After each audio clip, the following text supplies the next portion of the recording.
राधे राधे।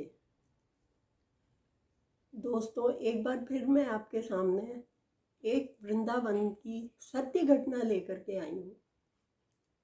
मेरी जो घटना मैं आपको बताना चाह रही हूँ, कथा सुनाना चाह रही हूँ, बहुत अच्छी है, बहुत भावुक कर देती है।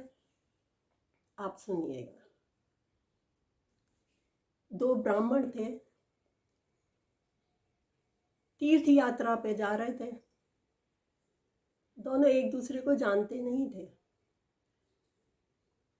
जब वो तीर्थ यात्रा कर रहे थे तो वो एक वृद्ध ब्राह्मण थे और एक जो थे वो अच्छे जवान लड़का था।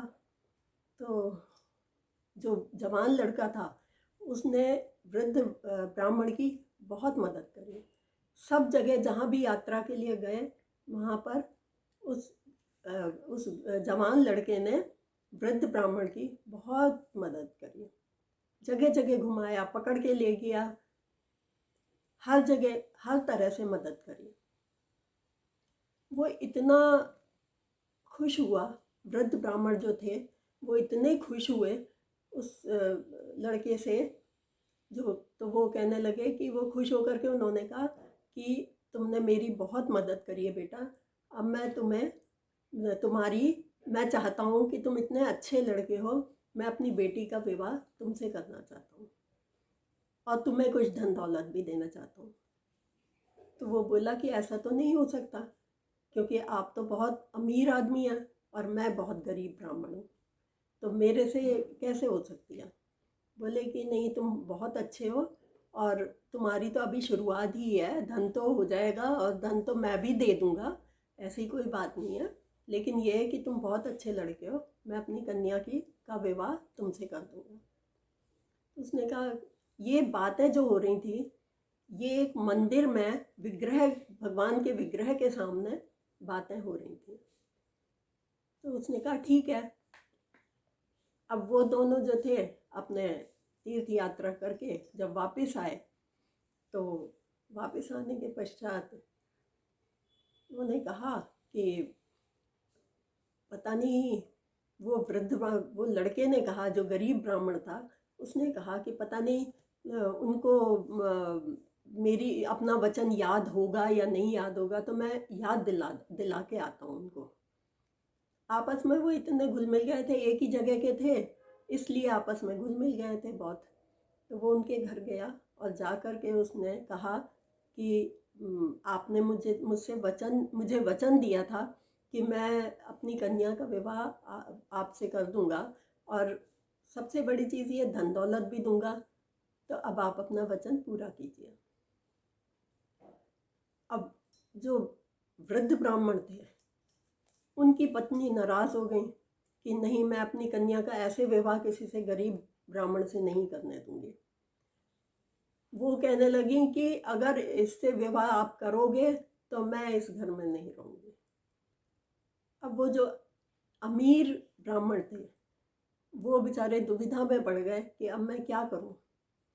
उनका एक बेटा था, वो बेटा बोला कि क्या क्या गवाह है, कौन गवाह है कि जो जिसके सामने इन्होंने ये कहा है कि मैं इस चीज़ की गवाही चाहता हूँ, अगर वो आके गवाही दे दें तो मैं इस बात को मान जाऊँगा। तो वो लड़का बोला कि गवाह तो कोई भी नहीं था, मैंने तो मंदिर में एक विग्रह के सामने ही बोला था इनसे, इन्होंने बोला था मेरे से, अब वो विग्रह ही है गवाह। तो कहने लगे आप गवाह ले आइए, मैं अपनी बहन की शादी कर दूंगा आपके साथ। वो बहुत नाराज़ हुआ, कहने लगा कि ये उन्होंने वृद्ध ब्राह्मण जो हैं उन्होंने अपना वचन पूरा नहीं किया, ये बहुत गलत बात है। तो वो घर आए, आकर के मंदिर में गए जहाँ विग्रह के सामने ये बातें हो रही थी।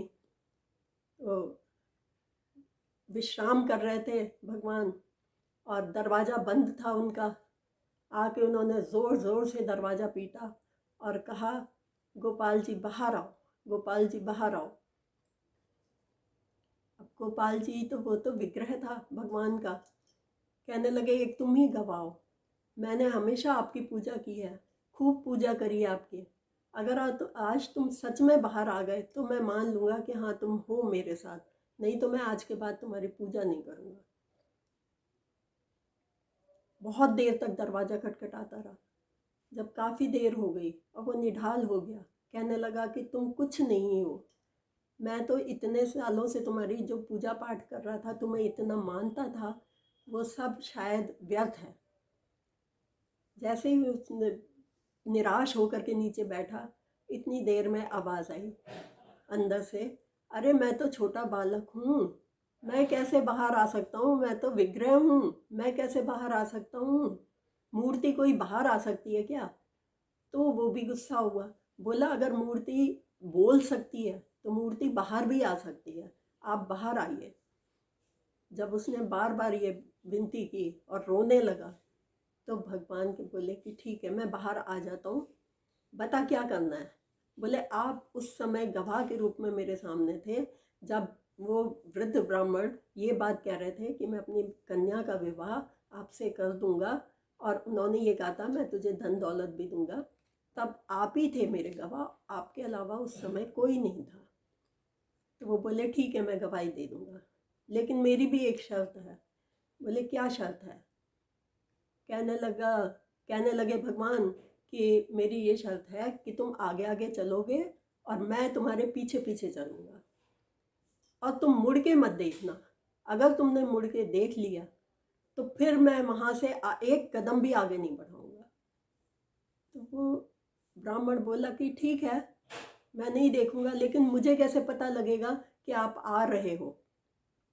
तो वो बोले कि मैं तुम्हारे पीछे, मेरे पैरों में जो घुंघरू है ना, उसकी आवाज़ आप तक पहुंचती रहेगी, तो तुम मुड़ के मत देखना। बोले ठीक है मैं मुड़ के नहीं देखूंगा। ठीक है। अब वो आगे आगे ब्राह्मण लड़का और पीछे पीछे गोपाल जी चलते रहे, पैरों के घुंघरू की आवाज़ आती रही, वो समझता रहा कि गोपाल जी आ रहे हैं। बीच में एक जगह घुंघरू की आवाज़ बंद हुई। अचानक ही घुंघरू की आवाज़ बंद होते सुनते ही उसने बिना विलंब किए पीछे मुड़ के देख लिया। जहाँ पीछे मुड़ के देखा, गोपाल जी बोले अब मैं इससे एक कदम भी आगे नहीं बढ़ूंगा, अब तुझे यहीं पर ही लेकर आना पड़ेगा मेरी गवाही के लिए। बोला अच्छा ठीक है महाराज, आप यहीं रुको, मैं बुला के लाता हूँ गांव वालों को। वो गया और जा कर के उसने जोर से शोर मचाया कि गवाह गोपाल जी आ गए गवाह के रूप में, आ जाओ सब जल्दी से आ जाओ। तो वो वृद्ध ब्राह्मण सोचने लगा कि ये कैसे हो सकता है, ऐसा तो नहीं हो सकता। तो वो उसने कहा चलो देखते हैं। वो लड़का भी था घर पे, वो भी बोला कि ठीक है मैं भी चलता हूँ, कौन गवाह लेकर आया है, ये कोई था ही नहीं। तो फिर तो वो भी आ गया।